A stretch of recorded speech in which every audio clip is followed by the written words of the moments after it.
Hello everyone, नमस्ते सबैजना। आरामै सन्चै हुनुहुन्छ होला। म पनि आरामै सन्चै छु। आज म चिटिक्क परेर मेरो जाने टाइम भयो गएको स्कुलमा। एउटा ब्याग बोकेको छु यहाँ, अनि चटक्क लाएर यी जुत्ता भेरेर म आफ्नै पारामा, कोही छैन अगाडि, कोही छैन पछाडि, कोही छैन, म एक्लै हो। अब मेरा साथीभाइहरू सबै होस्टेलमा हो, म मात्रै बाहिर बसेको। तिनीहरू एउटा टोली बनाएर आउँछ। अब जाने पनि म एक्लै हो, आउने पनि म एक्लै हो। त्यस्तै हो नि जिन्दगीमा। अब जहाँ गए पनि एक्लै। साथीभाइ भन्ने कुराहरू यस्तै हो। त्यही भएर कति बेला आउँछन्, के गर्छन् थाहै छैन। अब त्यो क्लासमा एकैछिन हो भेट हुने पनि, 3 घन्टा पढाइ हुन्छ, त्यही 3 घन्टा भेट हुने हो, त्यसपछि हुँदैन भेट। अब यहाँ त के हो डन्डल परेको छ हो। ए हो एक्लै छु, यहीँ हो। यहाँ केही सामानहरू किन्नु पऱ्यो, केही सामानहरू किनेको पैसा दिनु पऱ्यो भने यहाँ फ्यामिली मार्ट छ है। यहाँ यो फ्यामिली मार्टमा दिने हो पैसा।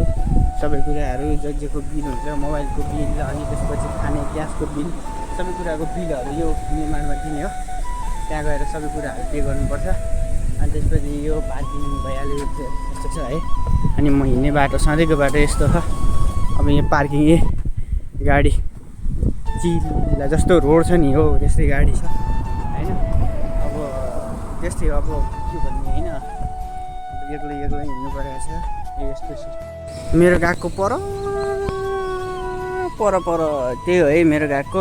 अब त्यहाँ जान्छु। अहिले त अब को छ थाहै छैन। अहिले कोही छैन होला सायद। म आज धेरै छिटो आइरहेको छु अलिकति। क्लासको छोरो तिमीले हाम्रो धेरै कुरा सोधेको छ। मेरो 3 घन्टाको साथीहरू, 3 घन्टाको कोही लाजले भुत्तुको भएको छ है, कोही केही छ गर्मीले यहाँ बाहिर भित्र कला भइरहेको छ। अनि हामी बाहिर दुदुल्ला भाइ, हामी सिधै पश्चिमबाट है गाई हो। 3 घन्टाको दोस्तीहरू, 3 घन्टाको दोस्तीहरू आइपुग्यो फाइनल्ली। ओए यता हेर, केही भन्नु छ भने भन बाबु। बेलुका यो दामी छ, दामी। यो मुजी हो, यसलाई त यो पनि हाल्दै हाम्रो साथी छ उहाँ राजा, म 2जना छौँ। यो भने पनि उयो मेरो लागि हो कि न। मनमुटु धड्कन, आदि चम्चा पानी सबै 40 वर्ष आउँदाखेरि उनी हो। म त चलाइराख्ने त्यस्तो पाउँदैन म पाउँछु।